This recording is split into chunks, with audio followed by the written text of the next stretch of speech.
असम के गोलाघाट में रहने वाली पौरिष्मिता जब अपने कॉलेज में पढ़ रही थी, इनफैक्ट वो ग्रेजुएशन ही कर रही थी, उस दौरान उसके साथ कुछ अजीब सी घटनाएं होनी शुरू होती हैं। अचानक से उनको एक लड़की की अपीयरेंस फील होनी शुरू होती है जिसका चेहरा बहुत रियल था, लेकिन उन्होंने इतना ज़्यादा उसको देखा नहीं था। इसके अलावा इस कॉलेज में एक जान पहले ही जा चुकी थी और शायद दूसरा नंबर पौरिष्मिता का था। जिस तरह की चीज़ें उसके साथ हो रही थी पैरानॉर्मल एंगल की वजह से। अक्सर हम स्कूल कॉलेज में दोस्त बनाते हैं, कभी कभार बिना सोचे समझे ही दोस्त बना लेते हैं।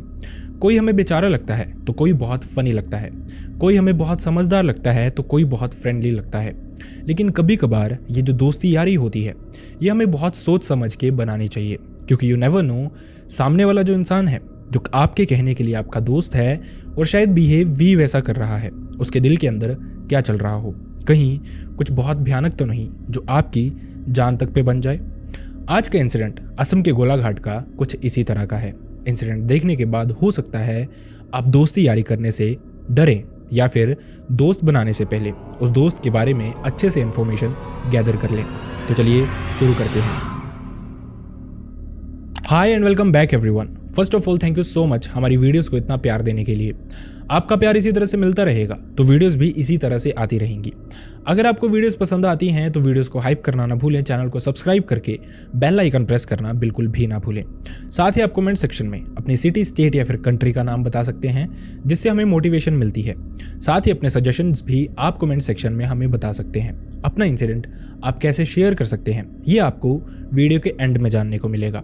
अब बढ़ते हैं इंसिडेंट की तरफ। पौरिष्मिता ने बताया 2018-19 के अराउंड जब वो हाई स्कूल से पास आउट हुई थी, उसके बाद उनके दिमाग में बहुत सारे ऐसे कॉलेजेस थे जहां पे वो एडमिशन लेना चाहती थी। अभी उनका रिसर्च वर्क चल ही रहा था कि इसी दौरान कोविड धीरे धीरे पनपना शुरू हो गया था, जिसके चलते बहुत सारी रिस्ट्रिक्शंस आनी शुरू हो गई थी। पौरिष्मिता की फैमिली को भी लगता है कि अगर बेटी को दूर भेजा तो हो सकता है वो कहीं दूर फंस जाए। इसी के चलते घर के पास ही एक कॉलेज था उन्हीं के अपने डिस्ट्रिक्ट में जहां पे पौरिष्मिता को एडमिशन दिलाई जाती है। ये एडमिशन थी बीए ग्रेजुएशन के लिए।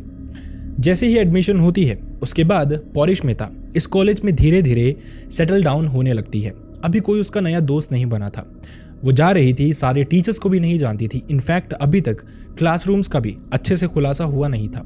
लेकिन इसी दौरान एक बहुत बुरा समय आता है। ये समय था कोविड का और उसके लॉकडाउन का। पौरिष्मिता ने बताया लॉकडाउन होने के बाद कॉलेज की ऑफलाइन क्लासेस बंद हो गई थी, क्लासेस सिर्फ ऑनलाइन ही लग रही थी। लेकिन इस सब के दौरान मतलब जितना टाइम पौरिष्मिता कॉलेज गई थी उसने एक लड़की को नोटिस किया था। इस लड़की की जो अपीयरेंस थी वो बहुत अजीब सी थी, मतलब बाकी सब के सब स्टूडेंट से एकदम डिफरेंट थी।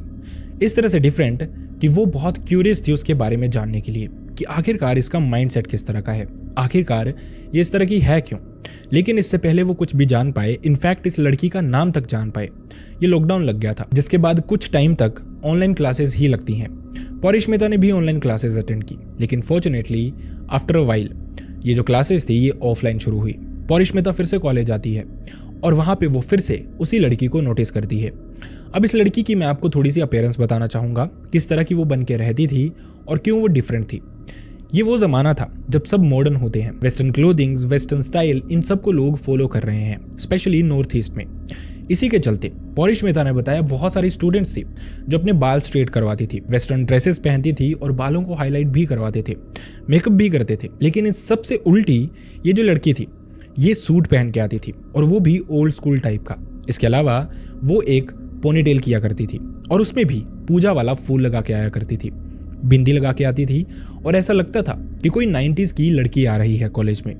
मतलब कि उनके हिसाब से ये एक बहन जी टाइप की लड़की थी जिसका कोई भी दोस्त नहीं बनना चाहता, क्योंकि इस तरह के लोग शायद कूल नहीं होते, लेकिन उनकी फितरत भी अच्छी हो सकती है। इस तरह के लोग दिल से अक्सर बहुत अच्छे होते हैं, सब नहीं लेकिन कुछ। पौरिष्मिता की ये क्यूरियोसिटी बढ़ती जा रही थी डे बाय डे। जिस तरह से वो देखती थी कि ये जो लड़की थी अकेली ही आती है, अकेले ही डेस्क पे बैठती है, चुपचाप बैठी रहती है, अपने अटेंडेंस के सिवा उसके मुंह से एक भी वर्ड नहीं निकलता था।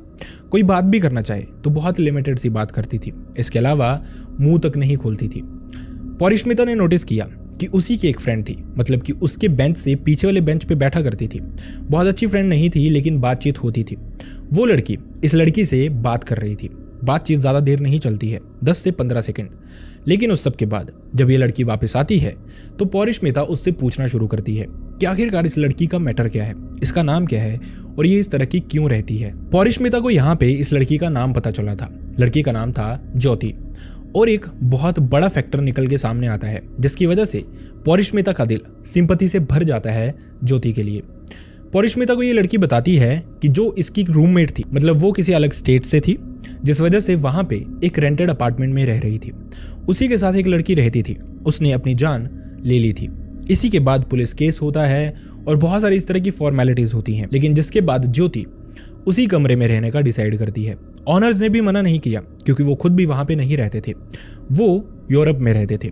इसी के चलते उन्होंने ये अपार्टमेंट उसको दिया हुआ था और अपार्टमेंट भी एक तरह से अकेला था। आसपास ना कोई रेंटेड अपार्टमेंट था और ना ही कोई घर था, मतलब थोड़ी दूरी पे 300-400 मीटर की दूरी पे बाकी घर थे। इस तरह से इस घर में अकेली ही ज्योति रह रही थी। पौरिष्मिता को लगता है शायद इस लड़की को दोस्त की तलाश है, शायद ये डिजर्व करती है एक अच्छा दोस्त होना, शायद मुझे ही इसका दोस्त बनना चाहिए। इसी के चलते अगले दिन से ही पौरिष्मिता उसी के डेस्क पे उसके पास ही बैठना शुरू कर देती है। पहले दिन वो जाते ही अपना नाम बताती है उसको, लेकिन ज्योति आगे से सिर्फ नोट करती है और साथ ही एक छोटी सी स्माइल देती है। इसके अलावा उसके मुंह से एक भी शब्द नहीं निकला था।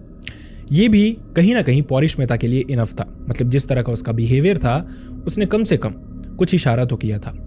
इसके बाद से डेली पौरिष्मिता और ज्योति साथ ही एक ही डेस्क पे बैठा करती थी। थोड़ा टाइम बीतता है और फाइनली ज्योति थोड़ी सी ओपन अप होती है। लेक्चर के दौरान ही ज्योति पौरिष्मिता से पेन मांगती है। उसका पेन खत्म हो गया था और पौरिष्मिता बहुत खुश थी कि फाइनली ज्योति ने आज उससे बात की है। इसी के चलते वो बिना देरी किए अपने बैग में ढूंढती है और एक पेन निकाल के ज्योति को दे देती है। ज्योति ये पेन इस्तेमाल करती है, जिसके बाद छुट्टी होने के बाद वो ये पेन वापस करती है। लेकिन पौरिष्मिता को ये जेस्चर बहुत अच्छा लगा था, वो बहुत डिसेंट सी लड़की लगी थी उसको। इसी के चलते उसने अपना पेन ज्योति को दे दिया। अब यहाँ से दोनों की बातचीत हल्की हल्की बढ़ना शुरू हो जाती है। डेली दोनों साथ में बैठती थी। इनफैक्ट ज्योति धीरे धीरे ओपन अप होना शुरू हो गई थी पौरिष्मिता से। पौरिष्मिता ने उसकी एक साइड जान ली थी, मतलब कि वो दिल से अच्छी है, ऐसा पौरिष्मिता को लगना शुरू हो गया था। लेकिन उसका जो ख्यालात हैं वो काफ़ी पुराने हैं। इसी के चलते ज़्यादा उसके दोस्त हैं नहीं, लेकिन वो उसकी दोस्त बनेगी और उसको सुधारेगी। यही सब कुछ चलना शुरू हो जाता है। क्लासेस लग रही थी और दूसरी तरफ जो ज्योति थी पौरिष्मिता के लिए बहुत सारी चीज़ें लेके आती थी अपने अपार्टमेंट से। कभी खीर तो कभी हलवा, कभी मैगी, इस तरह की बहुत सारी चीज़ें वो अक्सर पौरिष्मिता के लिए लेके आती थी। पौरिष्मिता भी खुशी से खाती थी और उसको सब बहुत टेस्टी भी लगता था। इसी तरह से चीज़ें प्रोसीड होनी शुरू होती हैं। लेकिन पौरिष्मिता के साथ कुछ और अजीब होना शुरू हो जाता है। उसने बताया कि कभी कभार जब वो सोती थी अपने कमरे में अकेले, लाइट बंद करती थी तो उसको एक अजीब सी अपीयरेंस फील होनी शुरू हो जाती थी। उसको ऐसा लगता है कोई उसको घूर रहा है। एक अजीब सा सपना आता था जिसमें एक लड़की उसका गला दबा रही होती थी और इस समय उसको सांस भी नहीं आ रही होती थी। शायद बहुत सारे लोगों को लगे ये स्लीप पैरालिसिस का फैक्टर था, लेकिन पौरिष्मिता ने बताया इस तरह का उनके साथ कुछ हुआ नहीं था पास्ट में। ये पहली बार एक्सपीरियंस था और वो जानती थी कि ये स्लीप पैरालिसिस नहीं हो सकता, कुछ और फैक्टर है, कुछ और चीज़ है। क्योंकि जब वो जागी भी होती थी इस दौरान भी उनको एक अजीब सी प्रेजेंस महसूस होती थी। एक और भयानक इंसिडेंट होता है पौरिष्मिता के साथ। जब वो रात को सो रही थी अचानक से उनको लगता है कि जो ब्लैंकेट उन्होंने लिया है वो पूरी तरह से गीला हो चुका है, मतलब उसमें से पानी रिस रहा है। वो समझ नहीं पा रही थी। अपने कमरे के अंदर थी, कमरा पूरी तरह से बंद था, ना बाहर बारिश थी और ओस भी इतनी ज्यादा नहीं थी। इसके अलावा पौरिष्मिता का दरवाजा अंदर से लॉक्ड था। आखिरकार ये कैसे पॉसिबल हो सकता था? पौरिष्मिता को बहुत ठंड लगती है और उसके लिए ये सारा एक्सपीरियंस बहुत भयानक था। वो अपना ब्लैंकेट उठाती है, उसको फेंकती है और अपने पेरेंट्स के कमरे में भागती है, जहाँ से उसके पेरेंट्स उसके साथ आते हैं, ये सारी बातें सुनते हैं। वो देख पा रहे थे कि पौरिष्मिता बहुत बुरी तरह से डरी है। इसी के चलते विश्वास तो उनको भी नहीं हो रहा था, लेकिन अपनी बेटी की बात पहली बार इस तरह से कुछ उन्होंने सुना था। इसी के चलते वो उस पर यकीन करते हैं, उसके कमरे में भागते हैं। भाग के पहुंचते हैं, देखते हैं ब्लैंकेट पूरी तरह से सूखा था। ये सारा पौरिष्मिता का वहम था, लेकिन इस तरह का वहम किसी भी नॉर्मल इंसान को नहीं आता है। पॉसिबल था कि कुछ ना कुछ पैरानॉर्मल एंगल जरूर था। अब एक तरफ ज्योति और पौरिष्मिता कॉलेज में साथ में रह रही थी और वहीं दूसरी तरफ पौरिष्मिता के साथ घर पे कुछ अजीब सी चीजें हो रही थी। अब ये चीजें वो ज्योति से शेयर नहीं कर पा रही थी। दोस्ती तो हो गई थी, लेकिन कहीं ना कहीं एक हेजिटेशन सी थी पौरिष्मिता के दिमाग में। लेकिन इसके बाद चीजें और भी ज्यादा अजीब होनी शुरू होती हैं। पौरिष्मिता ने बताया कि अपनी ग्रेजुएशन के दौरान ही वो अलग अलग एग्जाम्स भी भरना शुरू कर देती है, जिसके चलते बहुत सारी आसपास की शॉप्स में उसका जाना होता था। उसने पासपोर्ट साइज फोटोज भी क्लिक करवाए थे बहुत सारे। इसी में से जब वो डॉक्यूमेंटेशंस पे ये फोटोज लगाती है तो जो ज्योति थी वो पौरिष्मिता की एक फोटो अपने पास रख लेती है। अब ये नॉर्मल सी बात है, बहुत सारे दोस्तों में, यारों में इस तरह की चीजें होती हैं कि अक्सर वो अपने दोस्तों की फोटोज अपने पास रखते हैं। ज्योति ने भी ऐसा किया था। पौरिष्मिता के पास फोटोज एक्स्ट्रा थी, इसलिए उसने भी कुछ नहीं कहा। इनफैक्ट उसको खुशी हुई थी कि उसकी दोस्त इतनी अच्छी होनी शुरू हो गई है कि वो उसकी फोटोज रख रही है अपनी मेमोरीज के लिए। वो इतना प्यार करती है पौरिष्मिता से, लेकिन शायद सच्चाई कुछ और ही थी। अब ये इंसिडेंट होने के बाद पौरिष्मिता के साथ चीजें और भी अजीब होनी शुरू हो जाती हैं। पौरिष्मिता को लिटरली अपने सपने में एक अजीब सी लड़की दिखाई देती थी, ऐसी लड़की जो उसने अपनी जिंदगी में कभी भी नहीं देखी थी, लेकिन अपीयरेंस उसकी बहुत ही ज्यादा रियलिस्टिक लगती थी। आखिरकार वो क्यों उसको दिखाई दे रही थी, यही पौरिष्मिता नहीं जानती थी। ये सब कुछ इसी तरह से चलता रहता है, लेकिन पौरिष्मिता अपनी फैमिली में ये सारी चीजें शेयर नहीं करती। उसको लग रहा था कोई और एंगल हो सकता है। पहले भी उसने अपनी फैमिली को बुलाया था ब्लैंकेट गीला होने पे, लेकिन ऐसा कुछ भी था नहीं। फैमिली वाले शायद उसका फिर से मजाक उड़ाएंगे, उसको किसी तरह की मेडिकेशन पे ले जाएंगे, या फिर उसको कहीं स्ट्रेस या फिर एंजाइटी होनी तो नहीं शुरू हो गई। इसी के चलते पौरिष्मिता इन सारी चीज़ों को अवॉइड कर रही थी, अपने तक ही उसने रखा हुआ था। लेकिन ये सब कुछ बढ़ता जा रहा था एक तरफ, और दूसरी तरफ जो ज्योति थी वो अचानक से कॉलेज आना ही बंद कर जाती है। अब जैसा मैंने आपको बताया, कोविड का ये टाइम था, ऑलमोस्ट हर स्टूडेंट के पास मोबाइल फोन हुआ करते थे, लेकिन ज्योति एक ऐसी स्टूडेंट थी जो कंप्लीटली ओल्ड स्कूल टाइप की थी। मतलब उसके पास ना फोन था, ना ही कुछ इस तरह का था जिससे डायरेक्ट कॉन्टैक्ट किया जा सके ज्योति से पौरिष्मिता के द्वारा।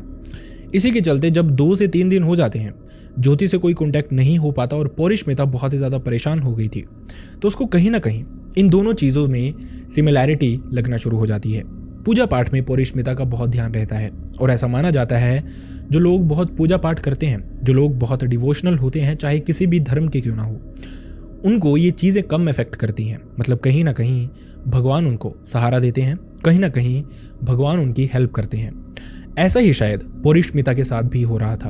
उनको कहीं ना कहीं एक एंगल लगना शुरू होता है कि ये दोनों चीज़ें रिलेटेबल हो सकती हैं। जब कुछ दिन ज्योति नहीं आती है, कहीं से भी उसका कुछ पता नहीं चलता है, तो पौरिष्मिता डिसाइड करती है ज्योति के अपार्टमेंट में जाने का। अब अपार्टमेंट के बारे में पौरिष्मिता को सब कुछ पता था, क्योंकि कभी कभार वो वहीं से होके अपने अपार्टमेंट जाया करती थी। दोनों बातें करती हुई जाती थी, और वो जानती थी ज्योति कौन से अपार्टमेंट में रहती है, और वो अपार्टमेंट वहाँ पे, जैसा मैंने आपको बताया, अकेला ही था। पौरिष्मिता बिना देरी किए छुट्टी होते ही कॉलेज से इस अपार्टमेंट में जाती है। अपार्टमेंट का दरवाज़ा बंद, लेकिन वो बाहर से आवाज़ लगाना शुरू करती है ज्योति को। बार बार आवाज़ लगाने के बावजूद अंदर से कोई जवाब नहीं आता। ये चीज़ और भी ज़्यादा परेशान कर देती है पौरिष्मिता को। बहुत सारी चीज़ें होती हैं बहुत सारे स्टूडेंट्स के साथ, अक्सर इसी तरह से ज्योति भी परेशान रहती थी। पौरिष्मिता के दिमाग में बहुत अजीबोगरीब से ख्याल आ रहे थे कि कहीं उसने कुछ खुद को कर तो नहीं लिया, कहीं उसने भी अपने आप को अपनी रूममेट की तरह हर्ट तो नहीं कर लिया। यही ख्याल था पौरिष्मिता के दिमाग में। इसी के चलते वो दरवाज़ा खोलती है, ये सोचे बिना कि अंदर क्या हो सकता है या फिर उसको अंदर जाना चाहिए या नहीं। वो बहुत ही ज़्यादा कंसर्न्ड थी ज्योति के लिए। जैसे दरवाज़ा खुलता है, सामने एक ब्लैक कलर की बिल्ली बैठी हुई थी। ये बिल्ली देखने में बहुत अजीब सी लगी थी। उसने उसको देख के अपनी आवाज़ निकाली और दरवाजे से बाहर चली गई। एटमॉस्फेयर बहुत नेगेटिव था कमरे का। ऐसा माना जाता है कि कहीं भी अगर कोई नेगेटिव एंटिटी होगी, कुछ नेगेटिव हो रहा होगा, तो वहाँ की अपीयरेंस समझ के ही इंसान पता लगा सकता है कि वहाँ पे कुछ ना कुछ इस तरह का है जो कि बहुत बुरी तरह से नेगेटिव है। या फिर कभी कभार कुछ लोग होते हैं जिनका ऑरा इतना स्ट्रॉन्ग होता है कि वो इस तरह की चीज़ें झट से महसूस कर लेते हैं। पौरिष्मिता के साथ भी इसी तरह का था। ये सब कुछ डराने वाला था। पौरिष्मिता नहीं जानती थी कि आखिरकार इस सब का मैटर है क्या, लेकिन जो कुछ भी था बहुत भयानक था। पौरिष्मिता आसपास देखती है, बहुत सारी उसको ऐसी सस्पिशियस चीज़ें मिलती हैं जिनको देख के ऐसा लग रहा था कि शायद ज्योति कहीं ना कहीं तांत्रिक क्रियाएं, ब्लैक मैजिक या फिर भूत प्रेत इन चीज़ों में इन्वॉल्व थी, और इसी के चलते शायद वो इस तरह से परेशान रहती थी। ऐसा माना जाता है कि कोई भी इंसान हो जिन्होंने भूत प्रेतों की सिद्धियां की हों, जो कहीं ना कहीं तंत्र विद्याएं जानते हों, वो इसी तरह से परेशान रहते हैं।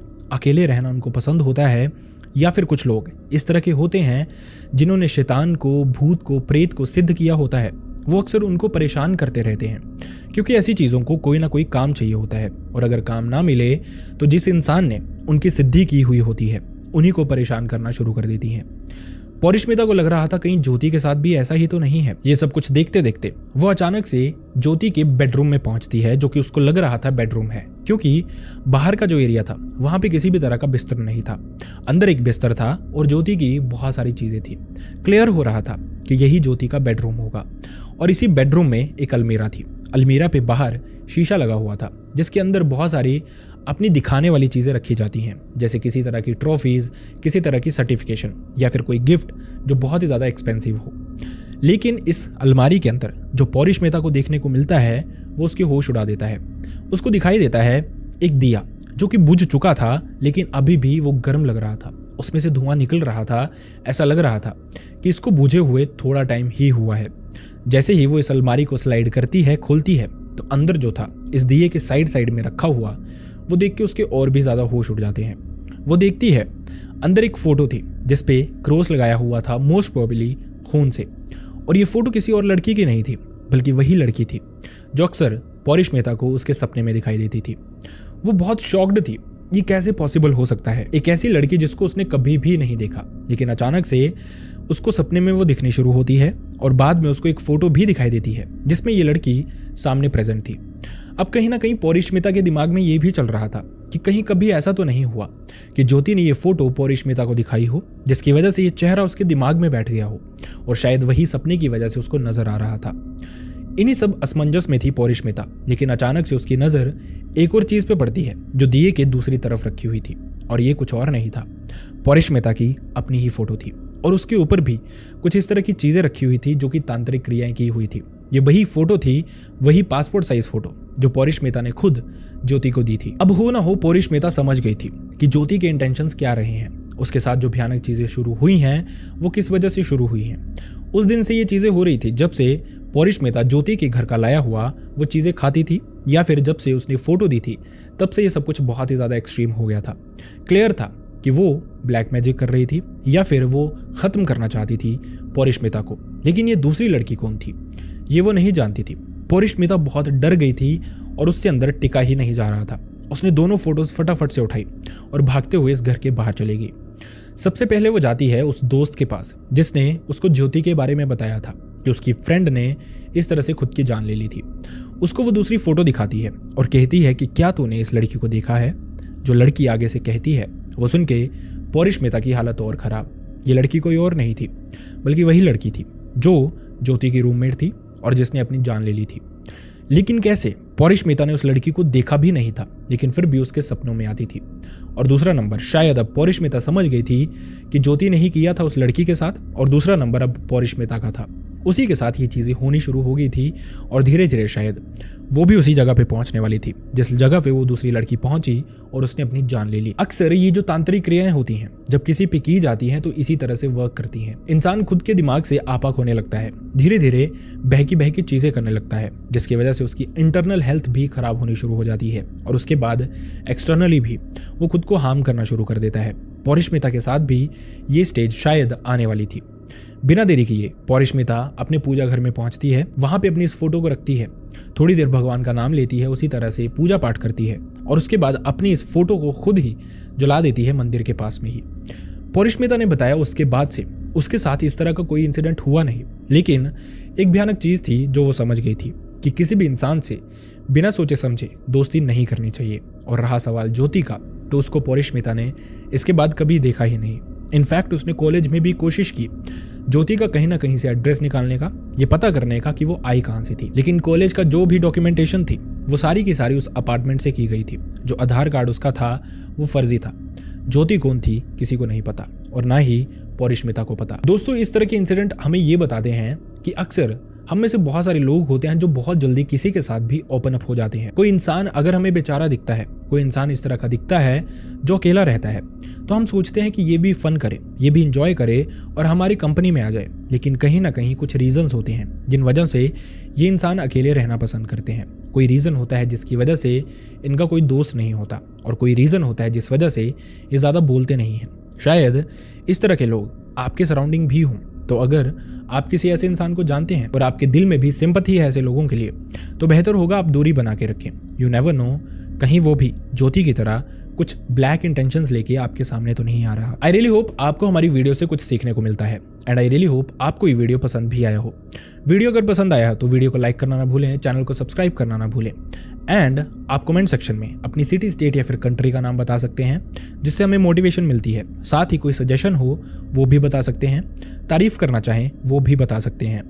इसके अलावा मैं चाहता नहीं, लेकिन अनफॉर्चुनेटली अगर किसी के साथ भी इस तरह का कोई भी इंसिडेंट हुआ है जो आप चाहते हैं मैं यहाँ पे नरेट करूँ, लोगों तक पहुँचाऊँ, जिससे लोगों को कुछ सीखने का मौका मिले, तो आप मेरी मेल आईडी या फिर इंस्टाग्राम दोनों पे शेयर कर सकते हैं। दोनों का लिंक आपको हमारे डिस्क्रिप्शन बॉक्स में मिल जाएगा। वीडियो अगर आप फेसबुक पे देख रहे हैं तो अपना इंसिडेंट हमें सीधा मैसेज बॉक्स में भी भेज सकते हैं। इसके अलावा मैं आपसे एक रिक्वेस्ट करना चाहूँगा, अगर आप वीडियोस देखते हैं तो मेक श्योर वीडियोस को लाइक जरूर करें, कमेंट जरूर करें, वीडियो को हाइप जरूर करें अगर आप चाहते हैं मैं इसी तरह से कंटेंट आपके लिए रेगुलरली लेके आता रहूं। क्योंकि कभी कभार हमारे भी ब्रेकडाउन होते हैं, कभी कभार हमारी भी तबीयत खराब होती है, लेकिन इसी तरह की चीज़ें होती हैं जो मोटिवेट करती हैं खराब तबीयत में भी काम करने के लिए। आई रियली होप आप समझेंगे। अपना ध्यान रखें। See you next time in next video. Bye bye.